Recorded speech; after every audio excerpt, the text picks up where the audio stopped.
tiga ini untuk mempersiapkan setiap mahasiswa dalam penulisan artikel yang sesuai dengan standar yang harusnya dilakukan. Diperlukan beberapa persiapan. Saya ingin masuk pada yang kelompok pertama dulu deh. Di sini kan ada tema yang bisa diangkat untuk menjadi judul artikel. Jadi semua bagian dari kelompok-kelompok itu sudah berdasarkan kebutuhan untuk setiap orang di kelompok itu menyusun tulisan. Kalau dulu mungkin ketika Anda kuliah, tulisannya berupa makalah biasa. Ada bab 1, bab 2, bab 3. Biasanya 3 bab sih. Kemudian penulisannya juga relatif sekedar ada, tidak memenuhi aspek-aspek kaidah ilmiah sebetulnya. Hanya sebatas ada bahan buat presentasi, tapi tidak mendalami sisi ilmiah dari karya yang dia buat. Nah, sementara kalau sekarang sudah masuk pasca, mungkin saya ingin mengajak Anda berpikir lebih spesifik bahwa tulisan Anda itu sebagai sebuah karya ilmiah harus dijadikan bagian dari proses berpikir ilmiah dan kerja-kerja ilmiah. Nah, apa yang harus Anda siapkan? Sebelum saya masuk ke sini, saya juga mengingatkan Anda semua untuk memilih salah satu dari artikel yang dipersiapkan untuk UTS dan juga UAS. Kerjakan dari mulai sekarang. Anda silakan pilih jurnal targetnya yang bersinta. Nanti nama Anda dengan nama saya ada dalam artikel itu, ya. Nanti alamat emailnya saya sampaikan kalau diperlukan alamat email. Nah, saya masuk dulu ke bagian tema-tema diskusi. Ada kelompok 1, 2, 3, 4 sampai dengan 11 ya, 11. Nanti mungkin di satu sesi ada kelompok yang bareng. Kelompoknya bareng tampilnya. Makanya walaupun kelompoknya mungkin 14, tapi pengumpulannya sama di minggu depan. Jangan sampai mentang-mentang kelompok 14 nulisnya belakangan. Jadi nggak begitu. Oke. Sekarang kita masuk ke bagian pertama tentang ini deh.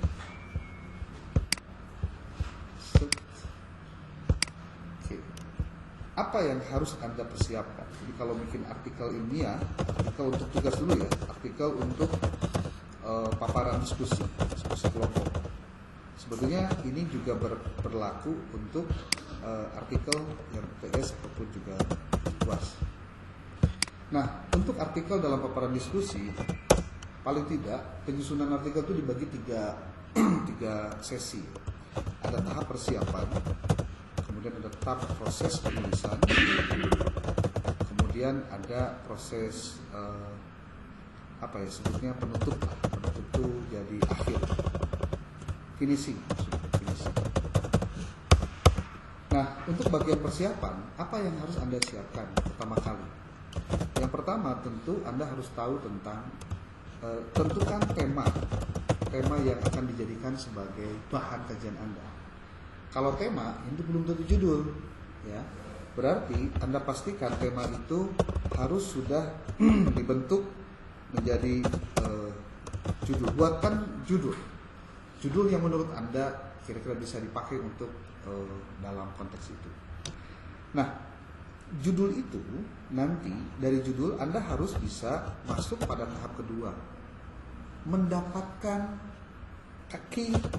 keywords, mendapatkan kata kunci minimal 3 buah, maksimalnya 5 dari judul itu.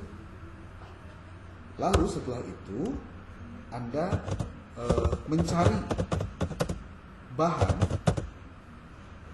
dari referensi buku dan artikel ilmiah.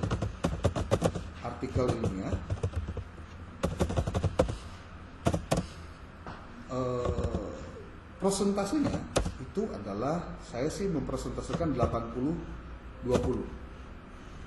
Jadi artikel jurnalnya 80%, buku 20%.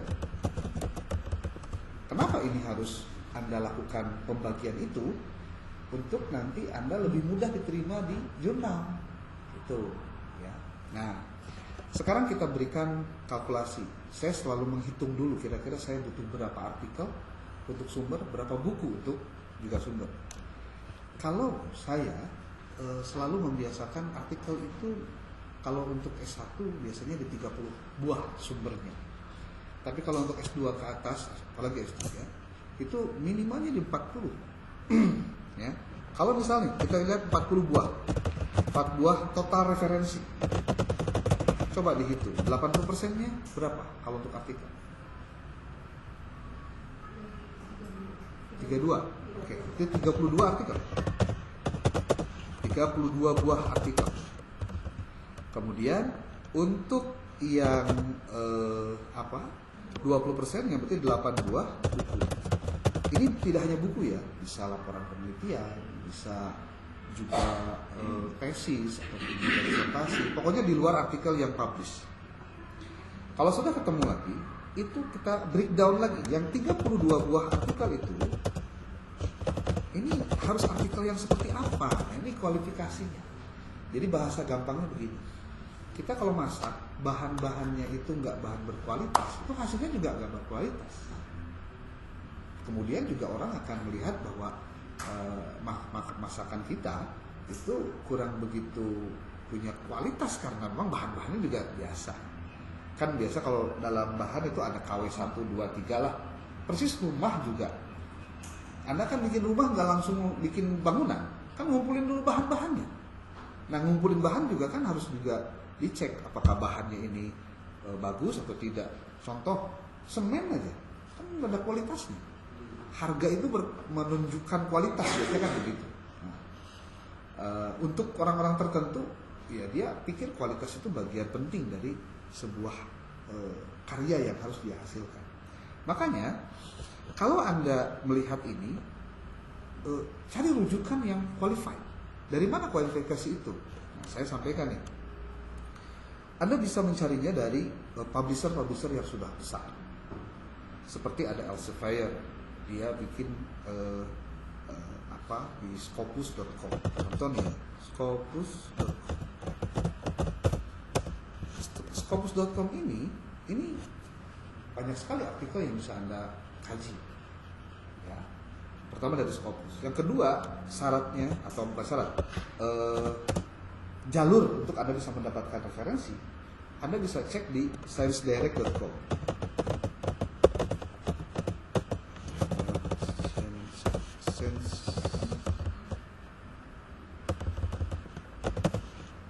sciencedirect.com.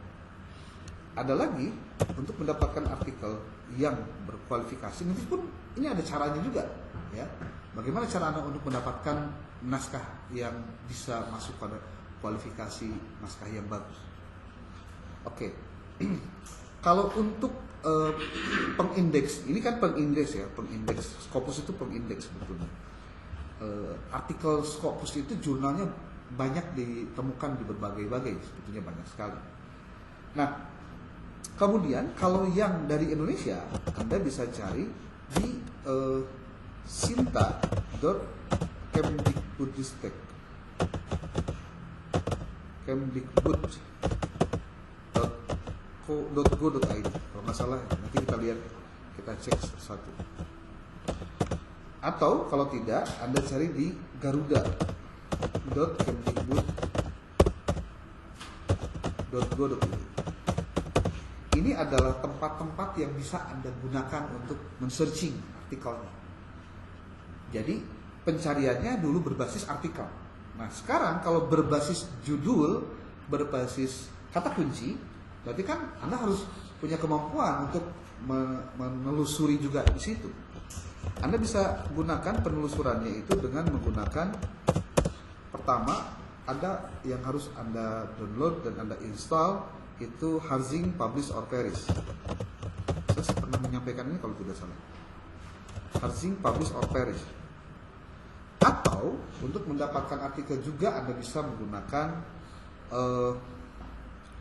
apa? Semantic Scholar .com atau .org, nanti kita lihat, saya takut salah. Kemudian Anda juga bisa mendapatkannya di scholargoogle.com.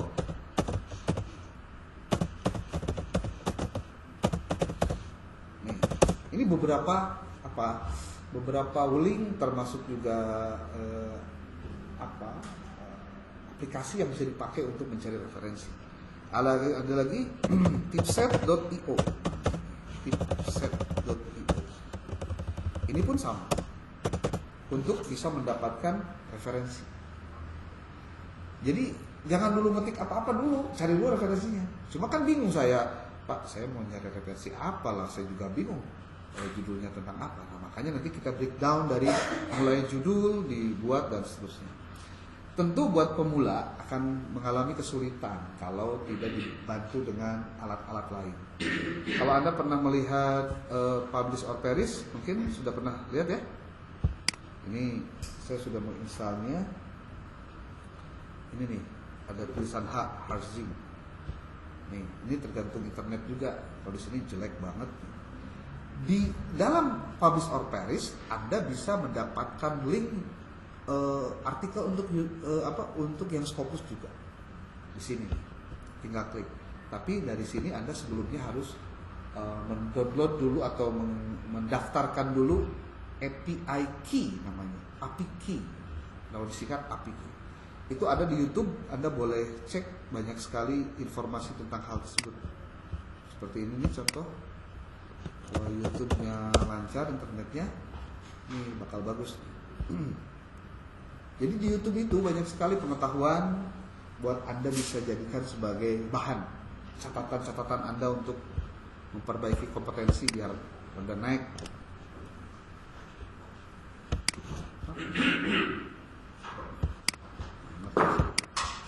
Contoh di sini tulis ada tutorial Harzing POP Indonesia. Nanti akan muncul ini dari 2 tahun yang lalu, 3 tahun yang lalu. Cari yang terbaru lah, yang setahunan itu. Cara mencari artikel jurnal. Anda tinggal masukkan apa, bisa judul, bisa kata kunci. Makanya pentingnya mendapatkan kata kunci itu di situ, ya. Kalau sudah mendapatkan ini, menelaah ini, mempelajari ini, Anda download, install, sudah itu pergunakan. Nah, untuk Scopus silakan Anda ini nih ada nih. Cara membuat APK Scopus.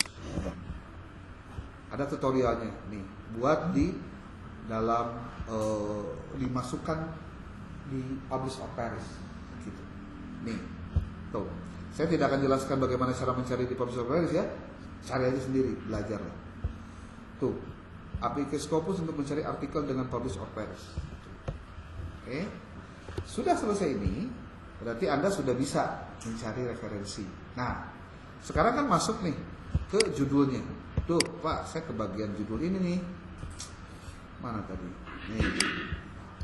Epistemologi dalam filsafat ilmu, perspektif dan penerapannya. Di sini diskusi tentang bagaimana epistemologi membentuk cara kita memperoleh pengetahuan dan implikasinya dalam penelitian pendidikan. Jadi, Anda harus pahami satu hal. Pemahaman tentang filsafat ilmu itu bisa mengantarkan calon peneliti atau mahasiswa atau siapapun yang belajar tentang filsafat ilmu tentang bagaimana dia berpikir secara logis, berpikir secara sistematis, dan menuangkannya dalam bentuk gagasan-gagasan ilmiah dengan mempelajari filsafat ilmu. Kita kopikan dulu ini. Ini buat kelompok 1 bagian siapa? Lagi sakit, Pak. Minggu depan nggak sakit gitu ya? Insya Allah. Nih. Nah, contoh nih, saya berikan dulu. Kan ini. Ini kan judul besar atau tema, buat saya ini belum pasti jadi judul. Nah, tapi kalau Anda mau buatkan ini menjadi kalimat yang jelas seperti apa dong? Saya selalu berdiskusi dengan sebutlah AI. Bisa Anda gunakan konsensus, bisa gunakan ChatGPT. Nah, tentu kalau ChatGPT ada yang berbayarnya ya, biar dapat yang versi 4.0.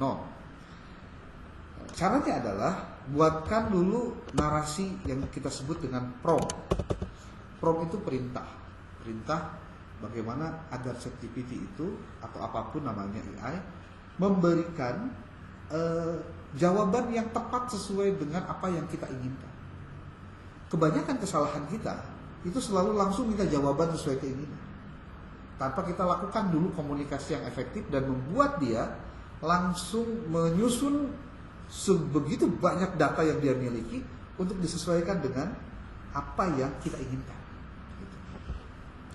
Contoh saya tulis dulu di Word ini. Saya tulis begini contohnya. Atau ini langsung lah. Lebih enak kalau langsung. Karena komunikasi dulu. Saya sering membuat ChatGPT itu nyaman dulu dengan saya. Benar. Nih, ya. Kebetulan saya punya ChatGPT 4.0 jadi ya bisa lebih maksimal menggunakan. Di sini ada konsensus juga.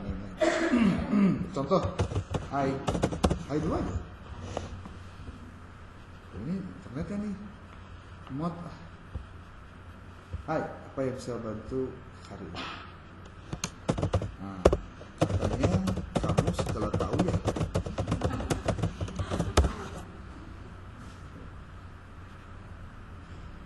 Oh, dia jawab. Tekan segala deh kan? Apa maksudnya gitu?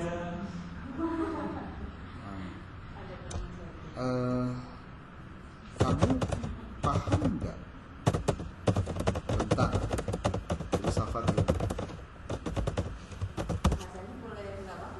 Enggak apa-apa, bebas aja. Dia juga ngerti kok. Tuh, dia kan jelasin dulu. Biarin aja, biar struktur dia mengumpulkan data itu diarahkan dulu ke apa yang kita inginkan. Kan? Masih bla bla bla. Nah, kita copy dulu.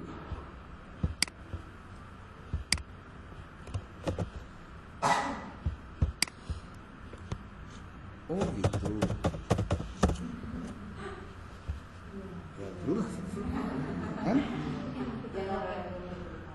Oke. Jangan ragu untuk bertanya. Kan kita ditantang tuh. Saya punya tugas untuk buat artikel ilmiah tentang tema ini, tentang tema bla bla bla bla. Oke. Inti dari tema tersebut adalah saya harus bisa membuat suatu keluaran berupa artikel yang nanti akan menjadi bahan diskusi tentang bagaimana epistemologi bantu saya ini dulu, bagaimana menurut Anda?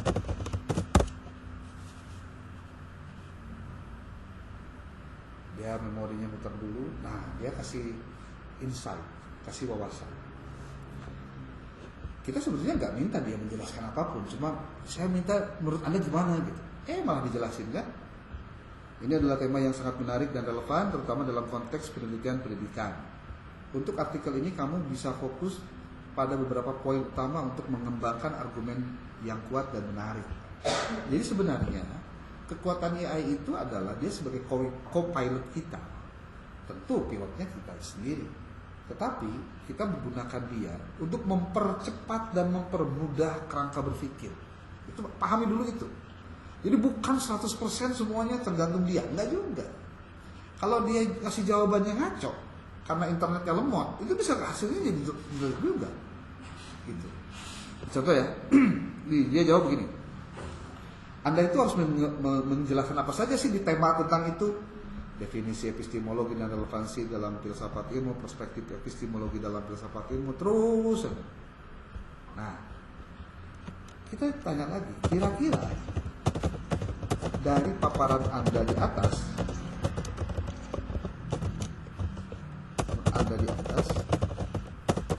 judul apa yang menarik, marketable, dan memiliki peluang diterima oleh pengelola jurnal ilmiah. Nah, saya nggak salah, biasanya kasih alternatif. Tuh, dia ngasih judul apa?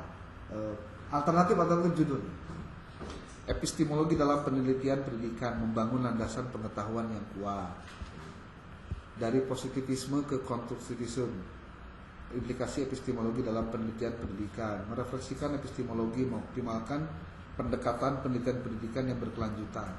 Tuh, dia ngasih berapa alternatif? 8. Wah, kita sanjung juga. Wow. Mantap.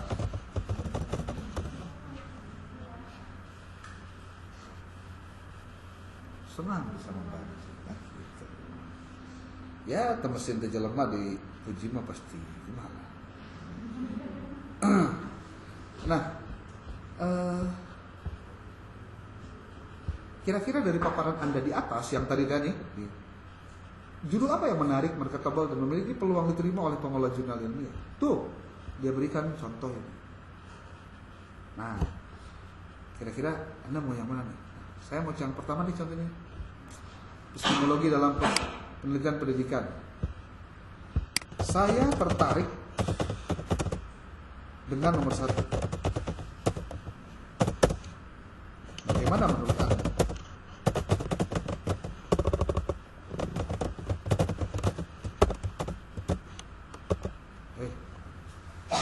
Pilihan yang bagus.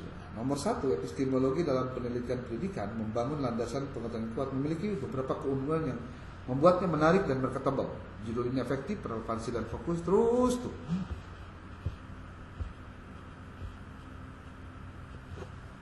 Dia berikan pandangan-pandangan dia tentang judul ini. Saran pengembangan artikel berdasarkan judul ini pendahuluan, mulai dengan menjelaskan, dikasih tahu. Tapi kita juga bisa nanya lagi, belum beres kan nih, nanyanya belum beres. Nah, sekarang pertanyaannya, Pak, saya kalau menyusun artikel itu bagaimana sih? Apa yang harus saya lakukan dengan itu? Nah, kemarin kan saya pernah bilang, gunakan template dari artikel jurnal yang ya standarnya Sinta 2 lah, itulah ya. Kemarin kan saya bilang ke Al-Islah ya, yang Kubul Water itu sudah di-download belum? Sudah. Coba kita lihat isi dari apa sih template jurnal itu tentang apa saja. Al-Islah ya, Islah nih. Kalau di sini kan pakai bahasa Inggris ya. Ada bahasa Indonesia nggak? Template-nya. Nih. Di dalam template di jurnal manapun biasanya suka dicantumkan Anda harus nulis pendahuluan tuh gimana. Ada tuh penjelasannya. Di abstrak tuh apa saja. Dan Anda tinggal patuhi saja apa yang ada di dalam template itu. Karena kepatuhan terhadap template adalah syarat diterima di jurnal tersebut. Gitu. Nih. Note. Oke, saya ini kalau nggak salah bisa di ini nih. Nah, kita lihat satu persatu.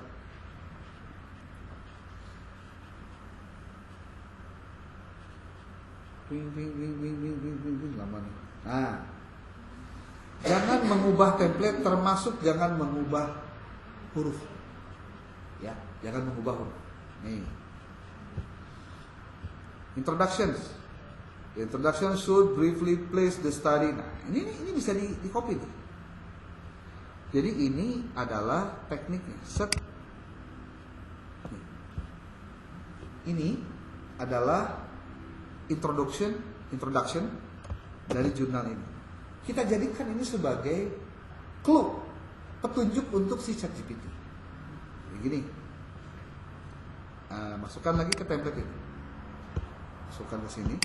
Nah,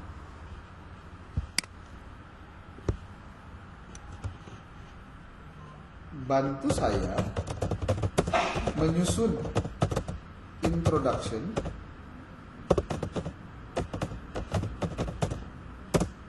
untuk judul nomor 1 di atas dengan mengikuti ketentuan di bawah ini.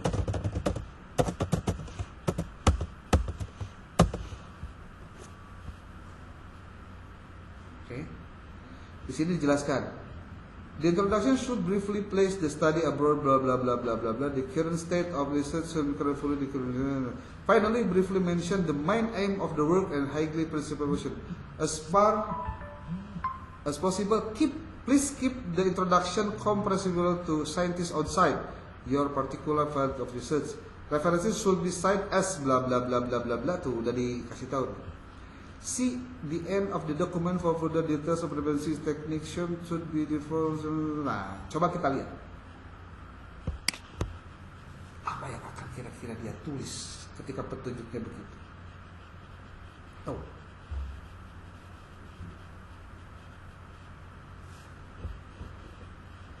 Wah, ngaco nih, kok Canva sih? Nih kan, bener tuh itu dari Canva nih ngambilnya. Kan kita ngambilnya dari sini. Atau gini, saya mau tidak menggunakan contoh kasus begini. The scientist should be as should be as. Sebab kalau tidak nanti jadi salah, dia seperti dianggapnya kudu ngutip dari sini. Cited by using apa seven style. Kalau seperti ini sebetulnya sudah ngerti dia.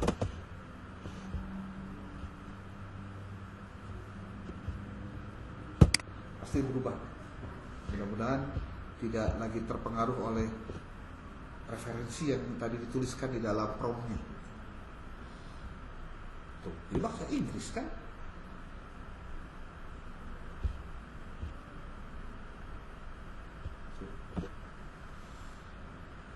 Ini bisa dikembangkan lagi. Paragraf pertama kan ini contoh terlalu sedikit ya. Kalau misalkan dibuat menjadi sebuah introduction, kan cuma berapa paragraf? 1, 2, 3, 4.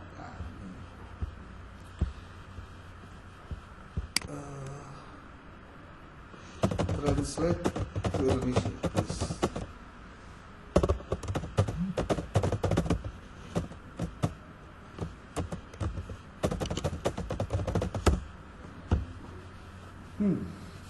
Tuh, terjemahkan. Ini kalau Anda baca itu akan, oh iya ya, nyusunnya kayak gini ya. Nah gitu maksudnya. Jadi jangan kalau sudah menggunakan AI, dia akan mengarahkan penulisan itu pasti deduktif dari umum ke khusus. Karena biasanya introduction itu begitu. Penjelasan umum dulu, termasuk nih di setiap paragrafnya apa yang kita minta berdasarkan petunjuk yang kita buat, dia tulis. Coba lihat dibaca deh. Nih, dalam lanskap pendidikan kontemporer, pemahaman tentang prinsip-prinsip dasar yang membimbing perolehan dan validasi pengetahuan sangatlah penting. Epistemologi cabang filsafat yang berkaitan dengan teori pengetahuan memberikan wawasan penting mengenai sifat dan cakupan pengetahuan, metode-metode bla bla bla. Dia kutip dari Audi. Kita belum tahu ini kutipannya benar apa enggak, referensinya benar apa enggak, belum ya. Pokoknya kita percaya dulu deh. Karena nanti kalau untuk mencari referensinya gampang kalau sudah ada kalimat-kalimat ini. Penerapan perspektif epistemologis dalam penelitian pendidikan tidak hanya bersifat teoritis. Hal ini juga membentuk bla bla bla bla. Dengan demikian epistemologi menjadi tulang punggung dalam memahaminya. Pentingnya studi ini, udah ngomong tuh urgensi penelitian. urgensi artikelnya. Terletak pada eksplorasi bagaimana berbagai perspektif epistemologis mempengaruhi desain bla bla bla bla bla bla bla. Saat ini bidang ini ditandai beberapa hipotesis tentang bla bla bla bla. Terus tujuan utama dari karya ini adalah untuk mengkaji implikasi dari berbagai perspektif epistemologis terhadap penelitian pendidikan. Dengan menganalisis prinsip-prinsip dasar epistemologi dan penerapannya, studi ini bertujuan untuk memberikan gambaran bla bla bla bla. Pada akhirnya karya ini menyoroti pentingnya refleksi epistemologis. Ini kalau buat saya luar biasa ini tulisan. Ya, yang bikinnya mesin. Dia tulis juga referensinya tuh.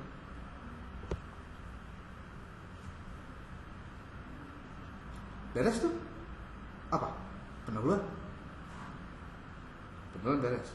Nah nanti kalau untuk, nanti saya akan sampaikan karena Anda semua itu menulis artikelnya adalah dengan pendekatan kualitatif, jenisnya jenis library research, maka Anda harus pastikan bahwa ketika menulis metode itu harus dipahami dulu metodenya apa yang harus ditulis.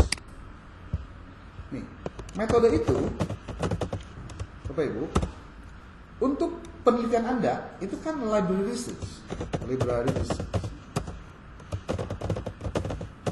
atau kepustakaan. Kalau untuk kepustakaan library research berarti Anda harus hati-hati. Di sini kajiannya harus berdasarkan sumber-sumber yang terpercaya. Karena sumber-sumber itulah yang akan menjadi sumber data Anda. Itu. Beda kalau dengan penelitian ke lapangan. Kalau penelitian ke lapangan berarti kan Anda ada, kalau ada wawancara berarti Anda mewawancarai orang sebagai sumber datanya. Teknik pengumpulan datanya dengan wawancara. Anda ke lokasi penelitian berarti Anda melakukan observasi.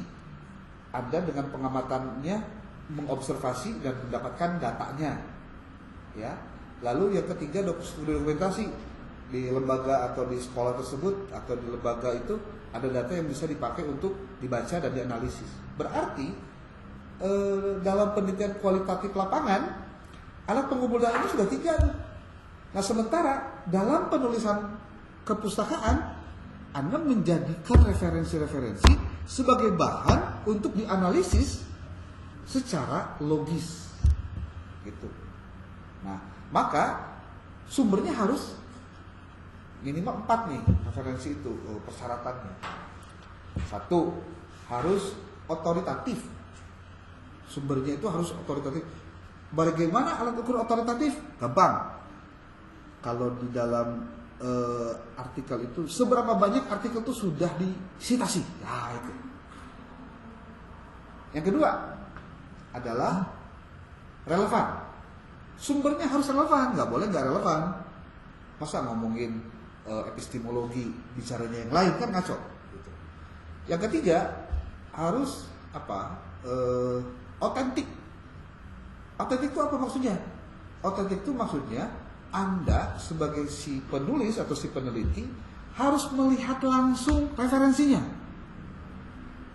Jangan kolawakila, Pak. Contoh begini, Anda melihat sebuah artikel. Di artikel itu si penulis artikelnya mengutip beberapa referensi dari macam-macam. Wah, kebetulan nih ada nih, gue copy paste aja. Nah, itu yang salah. Berarti Anda tidak secara otentik melihat sumbernya, tapi Anda melihat hasil orang lain mengumpulkan sumber-sumber itu. Itu loh. Pak, terus bagaimana cara saya supaya saya juga otentik? Padahal saya ada dapat data artikelnya, dia kutip. Nah, kebetulan Anda melihat artikel yang isinya adalah kutipan-kutipan dari yang lainnya. Tugas Anda adalah menelusuri sumber itu, dapatkan sumbernya. Kemudian Anda lakukan proses sitasi yang benar dari sumber yang Anda baca tadi, yang Anda dapatkan tadi. Pertanyaannya, kenapa Pak? Kan saya sudah dapetin artikel yang isinya itu semua kan sama juga. Pertanyaan itu dijawab dengan pernyataan begini. Apakah Anda yakin 100% bahwa si penulis itu betul-betul melakukan pengutipan dengan benar? Kalau Anda tidak melakukan proses mendeteksi apa yang dilakukan oleh si penulis artikel tadi, berarti Anda tidak melakukan apa-apa, cuma copy paste doang. Gimana kalau kejadiannya seperti ini? Contoh. Dia lagi nulis artikel nih, si A tuh lagi nulis artikel. Kemudian dia nulis halaman ceritanya. Halamannya 107.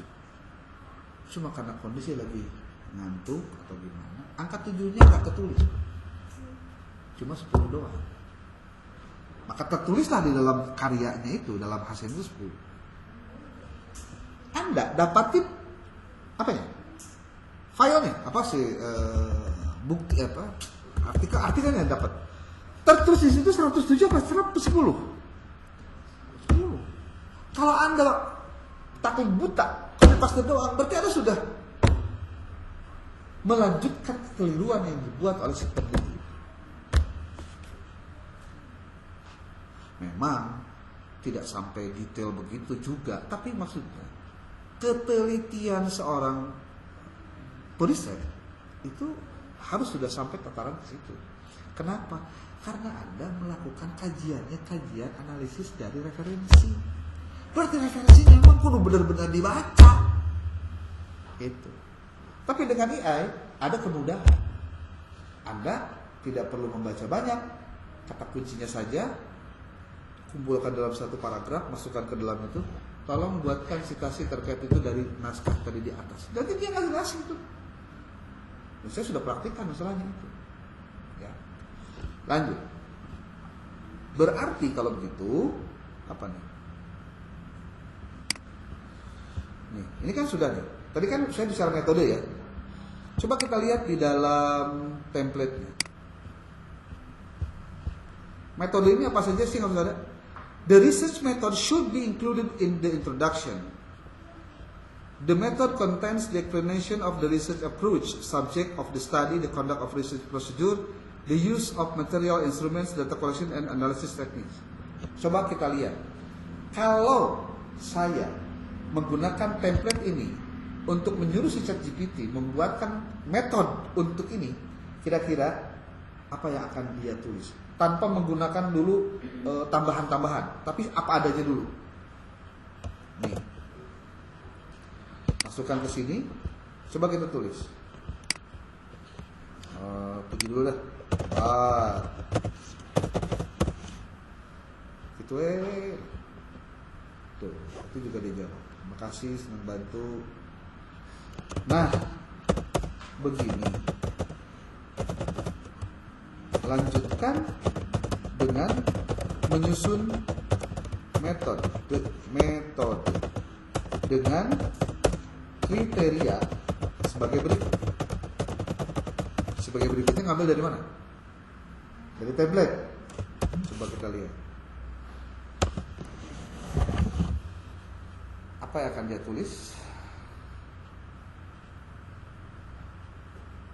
Tuh. Studi ini menggunakan pendekatan kualitatif.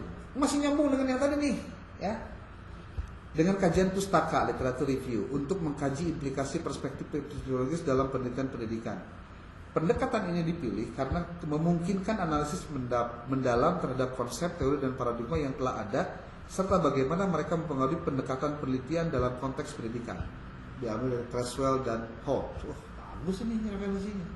Tapi benarkah? Kan gitu masalahnya. Kajian ini berfokus pada analisis kritis terhadap literatur yang relevan untuk mengidentifikasi tren, kontroversi, dan tantangan yang muncul dalam penerapan epistemologi dalam penelitian pendidikan.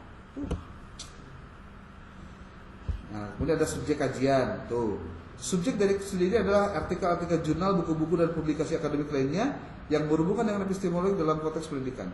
Kriteria inklusi untuk literatur yang dikaji meliputi publikasi yang mengulas perspektif epistemologis seperti positivisme, konstruktivisme, dan teori kritis, bla bla bla bla bla. Ini terlalu jauh di rentang 20 tahun terakhir, jauh banget. Nanti perbaiki. Prosedur penelitian. Prosedur penelitian dimulai dengan mencari literatur yang sistematis menggunakan database akademik seperti Google Scholar, JSTOR, Science Direct. Nanti kan belum ditambah nih, Scopusnya belum, dan lain tinggal ditambah. Kata kunci yang digunakan dalam pencarian meliputi epistemologi, pendidikan-pendidikan, pendekatan metodologis, positivisme, konstruktivisme, dan teori kritis. Oh, bagus nih, sudah disiapkan oleh dia. Setelah literatur yang relevan diidentifikasi, proses seleksi dilakukan melalui 2 tahap. Pertama, penyaringan judul dan abstrak untuk menentukan relevansi. Kedua, analisis teks penuh untuk mengevaluasi kesesuaian literatur dengan tujuan penelitian. Udah top nih. Karena pada prinsipnya metode dalam penulisan artikel bukan menuliskan pendapat-pendapat tentang metode penelitian, bukan. Tapi dari pendapat metodologi penelitian itu, apa yang Anda akan gunakan dalam riset Anda? Lalu, bahan dan instrumen. Bahan penelitian terdiri dari publikasi bla bla bla bla. Dari mana kok ini kok strukturnya begini? Lihat Anda ini. Ini. The method contains the explanation of research approach, subject of study, conduct of the research procedure, use of the material instrument, data collection, analysis techniques. Maka jadilah ini gitu loh. Tuh. Nanti angka-angka ini dihapus, dibuat narasi tanpa harus adanya yang beginian. Nggak usah 1 apa 2 apa, nggak usah dimaksud. Bagian metode ini memberikan penjelasan terperinci tentang pendekatan subjek bla bla sesuai dengan petunjuk kita kan. Saya minta ditulis ulang tanpa bullet and number.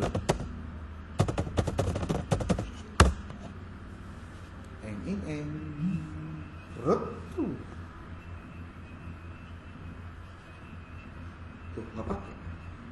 Bisa kan? Tuh.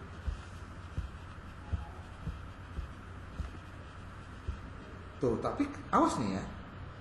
Apa yang tertera di dalam metode itu harus Anda lakukan untuk riset Anda. Kalau enggak, keliru. Saya kasih tahu nih. Rata-rata mahasiswa kalau bikin skripsi atau tesis, dia tulis bab 3 itu bukan dijadikan sebagai rencana kerja dia ngapain untuk penelitian. Rata-rata yang dilakukan oleh si mahasiswa cuma nempelin bab 3 doang. Yang penting ada bab 3. Padahal bab 3 itu justru kerangka kerja yang harus dilaksanakan step by step oleh si peneliti untuk dia lakukan saat dia melakukan penelitian. Contoh nih, kalau Anda mendeklar dalam metode Anda adalah, nih lihat nih. Nih yang dihapus 20 tahun hapus ya. Prosedur penelitian. Nah, ini nih. Berarti Anda harus mendapatkan ini. Ini nih. Harus melakukan di sini dulu. Kata kunci yang digunakan ini juga dipakai gitu loh. Artinya, apa yang Anda kerjakan, rencanakan. Rencanakan apa yang Anda kerjakan. Perencanaan pekerjaan dalam penelitian adanya di metode. Gitu. Apalagi ini, bahan yang keempat. Bahan penelitian terdiri dari publikasi akademik yang dikumpulkan melalui pencarian literatur. Anda kan kalau pakai Publish or Perish, cantumkan di situ. Website menggunakan apa? Cantumkan di situ, gitu maksudnya. Ya. Instrumen yang digunakan untuk mengumpulkan dan menganalisis data dengan perangkat lunak manajemen referensi seperti Mendeley. Nah, kan pakai berarti. Untuk berorganisasi literatur dan NVivo untuk mendukung analisis konten. Anda pakai NVivo atau enggak? Kalau enggak, cari yang lain. Gimana caranya? Ada caranya gampang. Tutorialnya banyak di YouTube. Jadi lamun aina rek kuliah nyiin artikel teh, ya saya kasih tahu nih.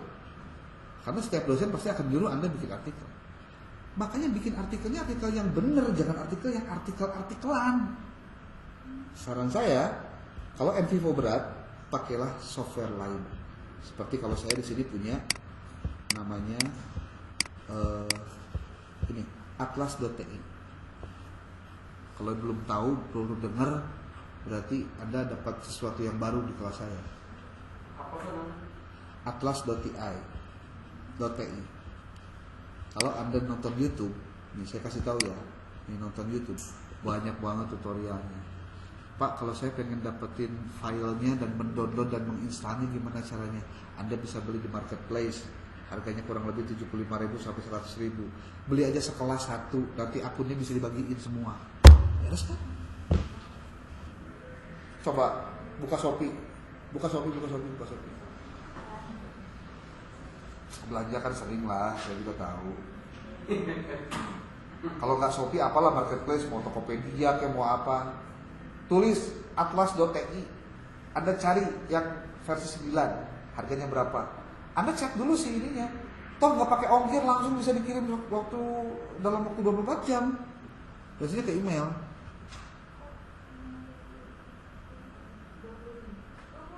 Ya 20.000 ada. Tapi tanya dulu, ini lifetime nggak gitu? Jangan-jangan nggak lifetime, cuma sebulan. Banyak kan? Kayaknya Anda punya marketplace juga baru lihat atlas.ti sekarang ya. Padahal di situ juga banyak ilmunya. Belum lagi nanti ada Quillbot kalau bahasa Inggris, ada lagi Grammarly, ada lagi Quillbot buat apa sebutnya? Memparafrase dan lain-lain. Jadi kalau saya biasa gitu, 3 pertemuan pertama itu brainwash dulu aja tentang penulisan sebenarnya dulu, baru nanti nulis. Kalau ternyata dosen lain nggak begitu, nulis artikel ya, bener kan nulisnya, diarahkan apa enggak? Dari pengalaman itu saya baru tahu mahasiswa juga perlu diarahkan untuk menuju ke sana. Oke, sudah ya.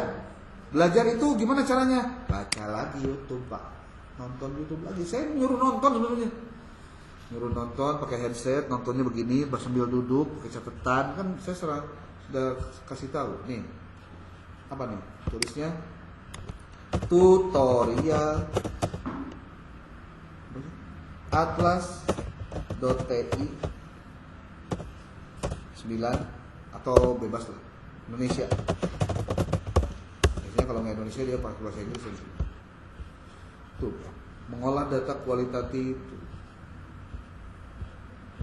Tuh, saya tuh buat saya YouTube tuh surga. Di surga tuh dan di akhirat. Udah lagi saya sebenarnya. Nanti hasilnya akan berbeda kalau Anda menggunakan manual. Tuh. Baru sampai mana barusan?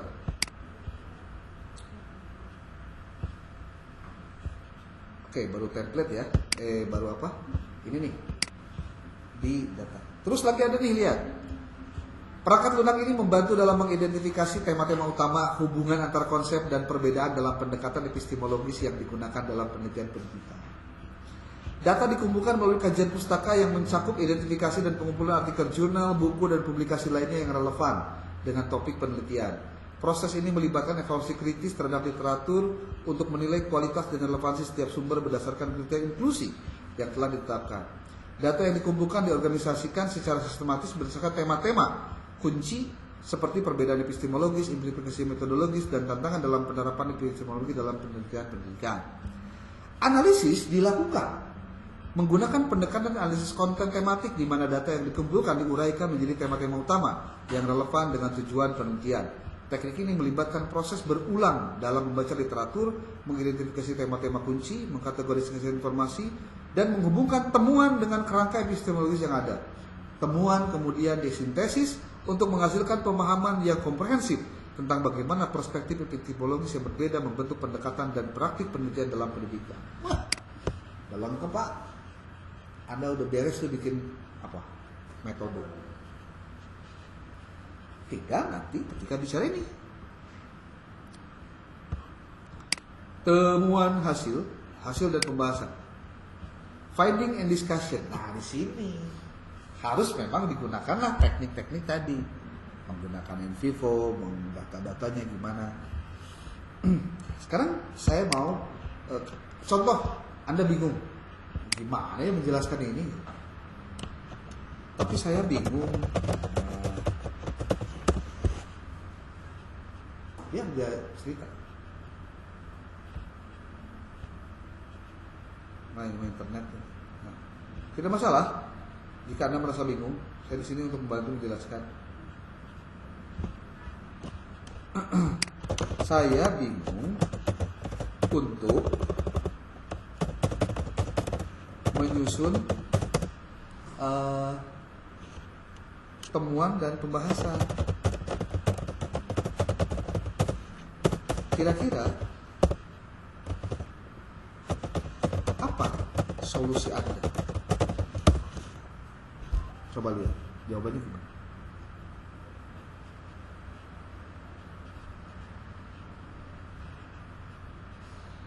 Dia berikan tahapan.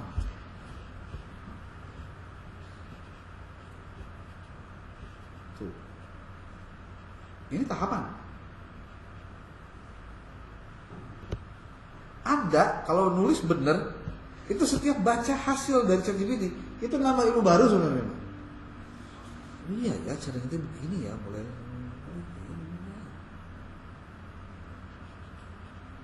Cuma sayang ChatGPT tidak bisa digunakan untuk mencari referensi.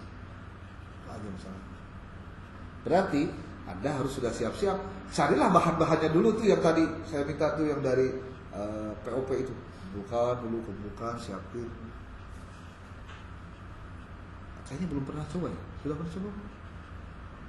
Sudah. Pakai POP? Belum. Itu Pak AI ini buat nyari jurnal, buat nyari ini yang ada jurnalnya. Oh gampang.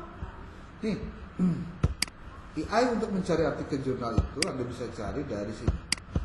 Pertama, Anda bisa pakai Research Rabbit, researchrabbit.ai. Yang kedua, openknowledgemaps.org. Sorry, saya salah. Tuh, tutorialnya ada di YouTube semua. Lagi kudu baca heula. Banyak baca tentunya. Anda salah sih niat. Ini apa? Salah ngambil. Nah, salah ngambil apa maksudnya? Jadi banyak tugas gitu maksudnya. Satu lagi Pak, tadi misalnya di ChatGPT ada referensi buku ya, terus pas kita cek bukunya, Keliru. kita susah nyari bukunya gitu. Ya itu dia, makanya ChatGPT itu bukan. Gitu. Betul, ChatGPT itu bukan untuk memastikan apapun gitu. Saya juga khawatir nanti Anda 100% percaya juga. Kadang dia nulis sembarangan seenaknya dia doang. Itu maksudnya. Ini Research Rabbit, Open Knowledge Maps. Ada lagi untuk mencari referensi dulu ya. Ini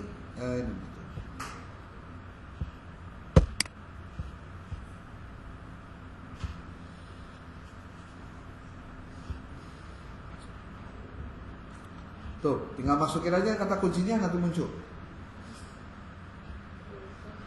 Kalau nggak ngerti, gampang. Apa? Tutorial. Apa? researchrabbit.ai. Itu aja kesusahan sih. Pengen tahu. Mencari referensi menggunakan Research and Rabbit. Bisa? Ini salah. Nanti file PDF-nya kalau Anda punya, nanti dimasukkan ke Mendeley biar bisa dibuka. Itu loh, ya. Oke. Semakin kuliah tadi semakin pusing ya dengan. Kalau pusing berarti Anda semakin merasa bodoh. ya. Kayaknya Pak Terus ini Pak scientific communication gitu.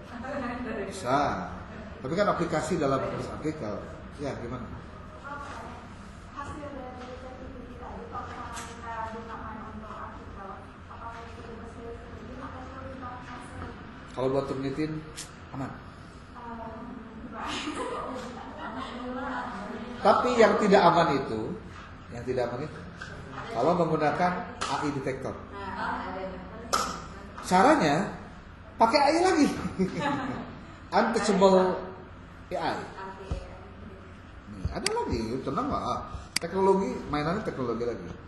AI detektor. Nih. Namanya zerogpt.com.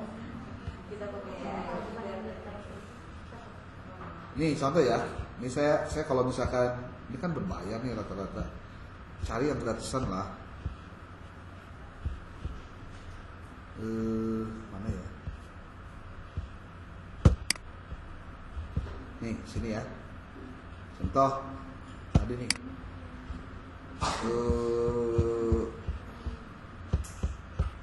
Yang metode aja dulu.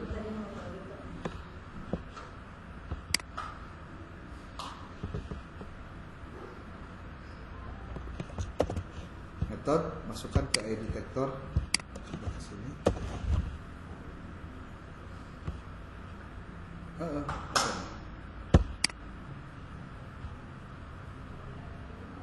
Ini 3.319.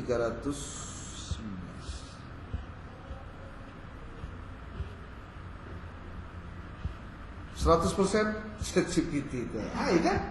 Iyalah. 100% gitu loh. Tuh. Highlight. Ketahuannya begini aja. Pakai AI detector. Tapi jarang kayak detektor. Kalau ternitin. Kalau ternitin aman. Serius. Saya tuh pernah bikin conference. Apa ceritanya? Ikut conference internasional. Apa ya namanya tuh di sini?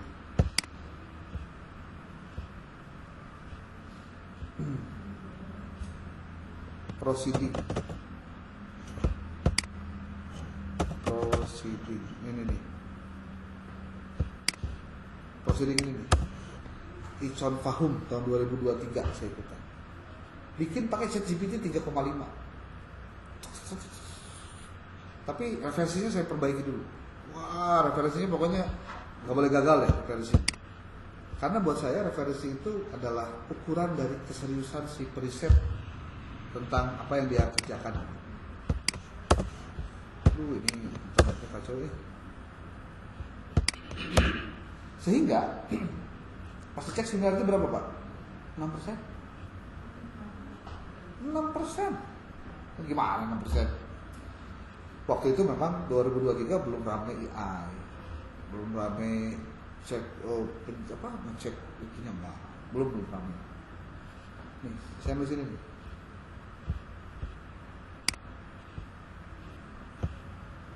Proceeding, Anda boleh bisa download. Ini pakai ininya, tuh.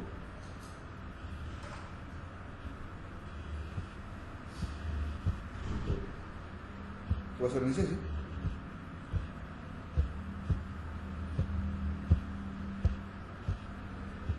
Oh, beres, selesai. Berkarya mah nggak usah repot-repot, penting beres. Ini 2023. Oke. Kemudian jangan lupa ya, kalau untuk artikel jurnal Anda, untuk referensi. Ini baru persiapan, saya belum nulis. Gue perlu nulis, sudah mulai sebenarnya barusannya. Pastikan referensi Anda itu referensi yang ditulis lengkap dengan doi atau link webnya. Link web PDF-nya. Jadi jangan sampai, ini contoh ya, contoh yang salah ya. Ini lihat contoh yang salah.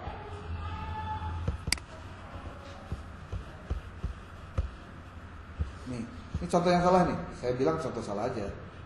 Ahmad bla bla bla bla. Islamic ethical norms in digital communication bla bla bla. As-Sajarah 213 236. Di sini nggak ada link doi atau link PDF. Harusnya ada lengkap. Contohnya kalau saya mau buat ini. Tadi saya kan tulis apa Gloria ya, si Gloria. Saya mengutip dari sebuah artikel yang sudah saya upload di apa sih di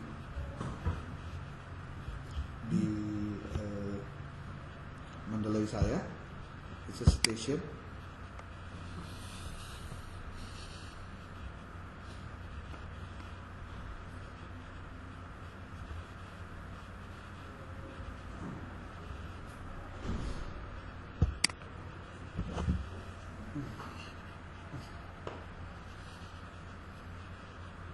Kalau Mendeley sudah pernah pakai?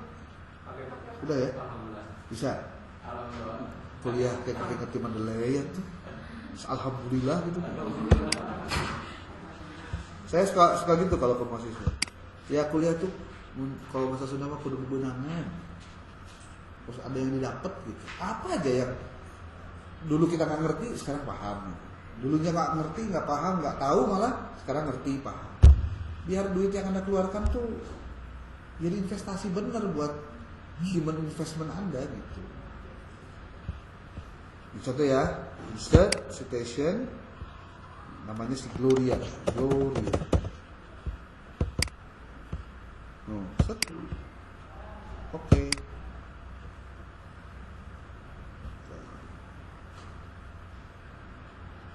Kalau untuk apa style 7 ini kalau mengutip begini. Dan kalau kemudian Anda menulis dalam daftar pustakanya pasti begini. Nah. Halo. Nah, tuh lengkap ini.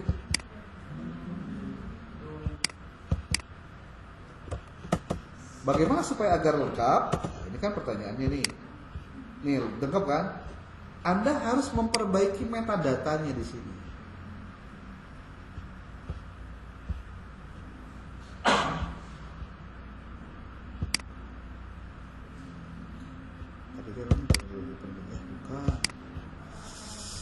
Aduh, tadi kenapa sih budak teh? Oh ini.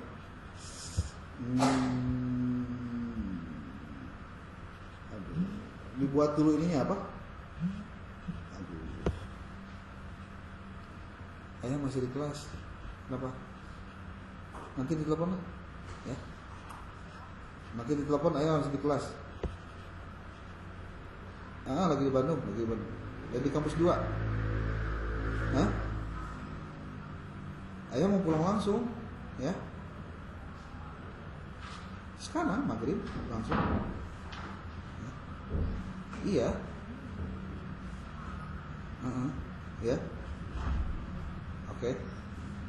Sok aja kakak terus dulu aja, ya. Tadi teh apa saya teh ya? Materinya teh metode penelitian, tapi kok nggak ada sih? Klik folder, saya mesti di Gloria dulu. Gloria.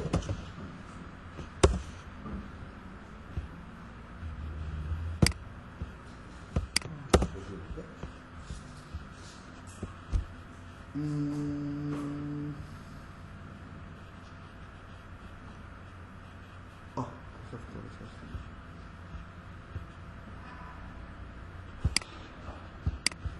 pernah kosong.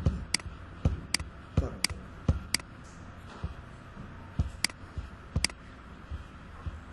Ulumul Quran, School Finance, Nah ini. Pastikan Anda melakukan editing terhadap metadata Mendeley. Metadata di Mendeley itu, lihat Mendeley itu ada 3 kolom. Kolom kiri, kolom tengah, kolom kanan. Metadatanya ada di kanan nih. Ini yang harus Anda lakukan editing. Karena kadang-kadang kalau file PDF dimasukin langsung ke sini, ada yang jadi tulisan Cina, tulisan Arab, tulisan apa. Itu revisi dulu. Jangan pada dari sononya juga begitu. Iya, diedit. Metadatanya diedit. Ini nih. Ini ya. Research problem judulnya, ini jurnal artikel berarti jurnal, penulis itu selalu ditulis last name-nya dulu, baru first name sama middle name. Lalu nama jurnalnya apa, year-nya tahun berapa. Anda tinggal bisa aja buka di sini nih. Tuh, enak. Bisa dibuka langsung. Keuntungan kalau PDF ditulis langsung di sini tuh bisa kita baca rumusnya. Pak, gimana kalau dengan buku ataupun artikel yang tidak ada artikelnya, tidak ada bukunya, tapi saya ingin mencantumkan itu ke dalam referensi saya. Tapi pakai Mendeley, bisa nggak? Bisa, gampang. Caranya, add entry manually. Ini research artikel ya, set. Ini folder yang saya buat sendiri ya. Anda silakan pakai folder sendiri. Anda klik di sini, masukin dulu maksudnya ke folder tempat nanti Anda menyimpan di mana. Masuk ke file, ada di sini add files, add folder, watch folder, ada add entry manually. Anda masuk ke sini, add entry manually. Lalu isilah ini. Termasuk isilah dengan doi-nya dan URL-nya. Kalau tidak ada URL, doi. Kalau tidak ada doi, kalau tidak ada doi-nya atau doi-nya tidak aktif, URL-nya. Gitu. Disimpan di sini. Nanti klik unpublish work, save. Sudah. Dia muncul di sini. Ini kalau Anda klik tuh, kan? Lengkap tuh, ada URL, ada doi. Ini kalau Anda klik ini bisa masuk langsung ke website. Baru tahu juga. Ini klik ini URL. Kalau untuk mendeteksi doi, diklik lookup-nya. Oh, lookup file. Tapi ini benar, karena berdasarkan ini. Tuh. Ini. Saya masukin ini si doi-nya ke sini. Susah banget. Doi itu kalau bahasa kita mah alamat digital dari artikel, alamat digital dari referensi. Kita bukannya doi aja gitu Pak, doi gitu. Di mana? Buat nyari apa sih? Mencari doi itu harus dicari dulu artikelnya. Terus? Karena si artikelnya itu biasa kalau doi dia lengkap biasa ditampilkan di sini. Seperti contoh. Alamat, jadi doi itu kan digital object identifier. Itu. Seperti saya punya jurnal, ini scan contohnya. Di jurnal saya sudah punya doi juga. Doi itu berbayar. Makanya kalau Anda bilang, "Pak, masuk jurnal Anda berbayar?" Emang berbayar. Contoh, pengelola jurnal itu dia harus bayar hosting tahunan. Dia harus bayar web tahunan. Dia harus bayar doi tahunan. Dia juga harus bayar ya kopi-kopi lah gitu ya, kopi apa buat reviewer atau buat editor, itu juga bayar, dikasih. Kenapa nggak negara? Ya kan masalahnya kalau yang punya negara berarti link webnya yang punya negara. Ini kan saya sendiri yang punya. Oh. Ini kan masing-masing. Bahkan UIN Bandung saja yang sudah terindeks Scopus, dia menerapkan pembayaran. Link untuk jurnal-jurnal yang sudah bersita di lembaga pemerintah pun sekarang berbayar. Minimal 2,5, 300, 500. Saya mau masuk ke mana kemarin tadi tuh? Ke ini. Anda bayar nih, lihat nih. Coba lihat APC-nya di Al-Islah Jurnal ini. Bayarnya berapa? Nih. Bayar nih, lihat nih. Artikel processing charge, namanya macam-macam ya. Bisa APC, bisa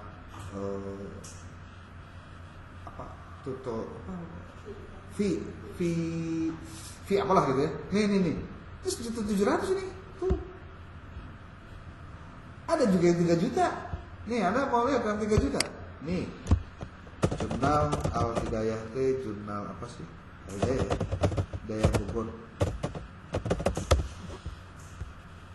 Ini yang punya swasta nih. Tapi saya ngelola jurnal gratis karena punya negara. Saya jurnal di edukasi gratis. Anda boleh cek deh, nama saya di jurnal edukasi ada di situ. Nih, stai.a.ac.id.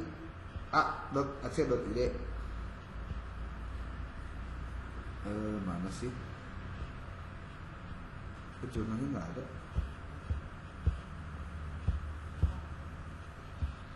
5 jurnal ilmiah prodi.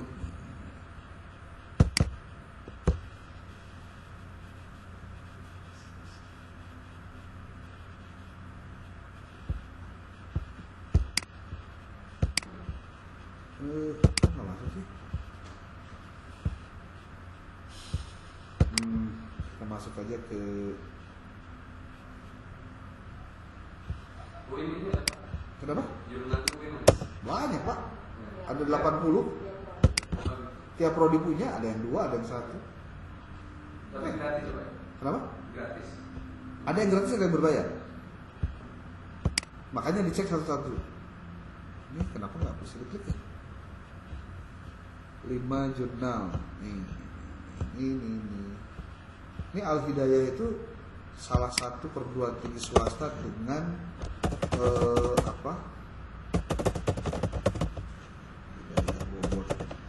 dengan karena punya Sinta 2. Jarang-jarang loh. Coba ini. Namanya jurnal edukasi jurnal. Bayarnya berapa? Lumayan. 2,5 juta. Sekali dia nerbitin artikel berapa? 50 kali berapa? Ya itu hitung sendiri. Tuh. Jadi jurnal itu ya selain lahan intelektual, lahan bisnis juga. Dan itu sah. Lah kan tadi ya berbayar. Pengelola jurnal juga harus hidup kan, tidak bisa tidak. Dan hidupnya dari artikel. Makanya saya sekarang juga sedang menunggu hasil akreditasi Sinta. Mudah-mudahan nanti kalau hasilnya minimal Sinta 4 aja, udah di atas GoPay nanti. Sekali terbit bisa ini wah Pak bisnis amat. Bukan bisnis. Ini mencari duit. Iya benar, tapi akademik. Tuh, Anda bisa lihat dari cek di sini. Arsip jurnal-jurnal yang diterbitkan oleh jurnal sistem. Di sini. Tapi jurnal yang berbayar ini dipastikan kualitasnya. Kan kalau nanti kualitas itu dilihat dari akreditasi. Akreditasi itu salah satu penilaian yang dilakukan oleh Kemdikbud Dikti untuk melihat kualitas dari jurnal. Termasuk artikelnya. Makanya kan dilihat dulu siapa reviewernya, siapa editornya siapa. Makanya berselancarlah di dunia digital supaya banyak informasi yang bisa Anda dapatkan. Saya barusan menjelaskan apa sih? Nih, tentang ini ya. Doi ya. Tulis lengkap di sini ya. Di mana? Di metadatanya. Metadata. Nih kalau Anda mau melakukan penulisan notes di sini nih nulisnya. Dari membaca ini langsung ditulis di sini. Tuh. Salah. Kalau misalkan ada artikel bahasa Arab, saya terjemahin, itu kebaca nggak pakai AI? Kebaca. Lah AI juga bisa pakai bahasa Arab kok. Kan kamu mau tahu. Leh, ini saya baru teman saya nih orang Arab semua nih, ada 3 orang. Tuh, ya ini. Oktub. Oh, jumlah tufian ibaratnya tuh ada Pak. Oh, nulis. Bisa Pak. Apa yang bisa? Jadi misalnya saya periksa bahasa Indonesia, apakah gimana dari bahasa Arab, kedeteksi gitu. Oh, kalau persoalan terdeteksi atau tidak itu bukan urusan ChatGPT. Ya kayak yang tadi itu yang mana Zero GPT. Oh nggak ngerti. Kayaknya kalau diterjemahkan Anda manual sih enggak lah. Kalau Manual enggak. Tapi bisa aja kalau misalkan sudah ada yang menerjemahkan dengan kalimat yang sama. Nah itu masalahnya. Oke, gimana? Barusan sudah sampai mana? Proses. Nih, finding nih ya, nih finding. Nah kalau finding tergantung dari cara Anda menemukan. Tinggal Anda jelaskan saja. ChatGPT bisa melakukannya juga sih. Tepat kan kalau misalkan harus pakai Atlas.ta atau pakai Vivo berarti memang harus dikaji lagi. Tuh ini. Terus di sini ada conclusions. Tuh conclusion ini isinya conclusion. Anda tinggal masukin lagi ke ChatGPT, tolong dong buatin conclusion. Tapi setelah ada research and funding dan discussion. Gitu. Kalau misalkan saya lanjutin ini, gimana caranya membuat Nih. Jadi saya mau lanjutin ini ya. Contoh temuan dan pembahasan tuh. Temuan. Artikel ini menemukan bahwa perspektif epistemologi seperti positivisme ini pembahasannya, tapi dipisahkan. Nah, dari mana itu didapatkan? Sini. Bantu saya dong,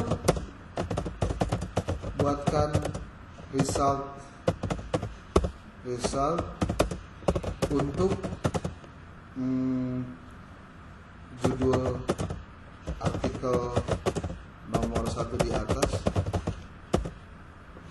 dalam 2000 kata. Dalam 2000 kata kan lumayan. Dia nulisnya biasanya nggak pas nyampe 2000, kadang 1200, kadang berapa gitu. Nih, cara ketemuan.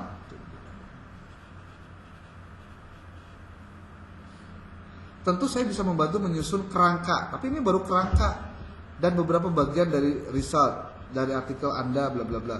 Namun mengingat panjangnya teks yang diminta, Dor kata saya akan memberikan contoh pengembangan beberapa kata. Nah, kan minimal dibuatkan dulu ini kerangkanya.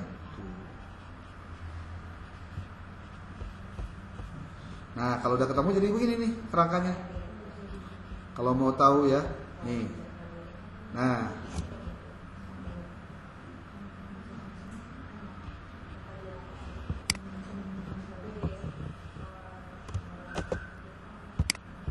tolong buatkan bagian ini. Ini kenapa belum bisa pakai tanda panah, ini masih tuh. Lihat tuh, panjang. Kemarin saya Pak begini Pak, udah selesai tapi tandanya masih begini. Iya, karena belum selesai ini tuh. Kalau udah selesai begini. Udah selesai Pak, tapi nggak bisa. Di refresh. Refresh. Di refresh. Tolong buatkan bagian pedoman tulis pengantar untuk dan coba lihat. Dia buat dibuat satu-satu. Tuh, saat bagian ini menyajikan bagian utama tuh kan satu-satu aja. Oke, ini bagian pengantar kan? Masuk ke bagian kedua. Temuan terkait perspektif epistemologis. Nah, masukkan. Mohon buatkan bagian di bawah ini, lengkapi dengan referensi apa dengan apa 7 style.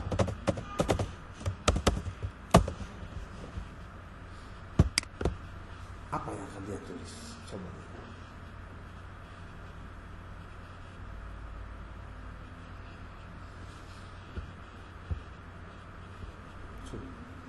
Ini temuan nih, satu-satu. Nanti masuk lagi kedua. Tapi kalau misalkan Anda ragu dengan jawabannya, Anda tulis lagi. Mohon tuliskan. Apakah Anda yakin tidak ada yang terlewat? Dia akan perbaiki lagi. Terus aja begitu. Sampai akhirnya kita menemukan yang cukup baik lah. Tuh. Yang pertama nih, temuan terkait perspektif epistemologi dalam pendidikan. Kita baru mengambil yang ini, yang kedua. Sekarang yang ketiga, dampak perspektif epistemologi pendidikan. Tapi ini kan belum pakai atlas .ai dan lain-lain. Buatkan bagian ini dan sertakan referensinya yang relevan, logis, dan sistematis.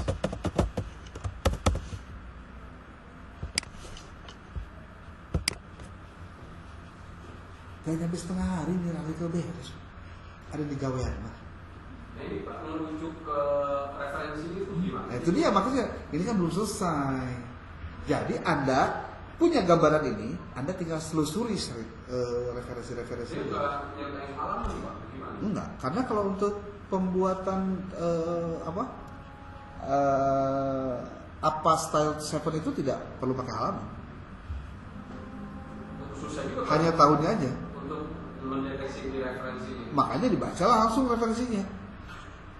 Gitu. Oleh Anda langsung. Nih. Tuh. Terus selesai. Berarti kan nggak ada referensi yang Ya, referensinya dipastikan harus benar. Caranya gimana? Kalimat-kalimatnya yang bisa diambil, ambil, masukkan ke contoh ke sini. Nah, iya Pak. Tipset.io. Nah, di sini. Apa Pak itu? Tipset.io. Ini untuk mencari referensi juga yang sama dengan pernyataan ini. Seperti kalau di ChatGPT dia tulis begini. Perspektif epistemologis memainkan peran kunci dalam menentukan metode penelitian bla bla bla bla bla yang kira-kira datang ini nih.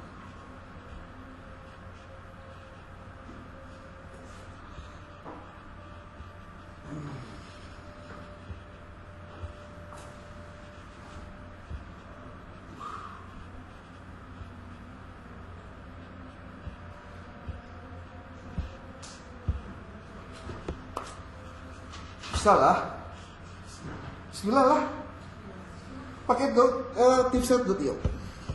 Ya. Gimana caranya tipset.io dimainkan? Gampang. Nih, Anda coba cek yang si ensiklopedia Ahmad Fauzi itu tentang penggunaan AI. Anda cari yang nomor 1. Tutorial cara menyusun artikel ilmiah. Nih, ensiklopedia Ahmad Fauzi. Cari yang ini nih. Klik ini, lalu Anda masuk ke sini, ke playlist. Di playlist nanti lihat oleh Anda di bagian AI-nya nih, kecerdasan buatan AI. Lihat nomor 1-nya, yang pertama nih, rahasia menulis artikel ilmiah berkualitas dengan AI. 17 menit Pak. Setiap hari sok nonton dia, ya pinter lah pasti.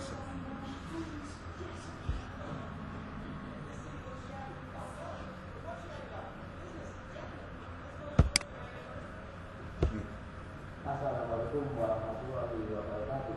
Berjumpa lagi dengan saya di channel YouTube saya Ensiklopedia Ahmad Fauzi. Di beberapa waktu terakhir ini perkembangan teknologi kecerdasan buatan atau silahkan dilanjutkan di rumah. Saya nanti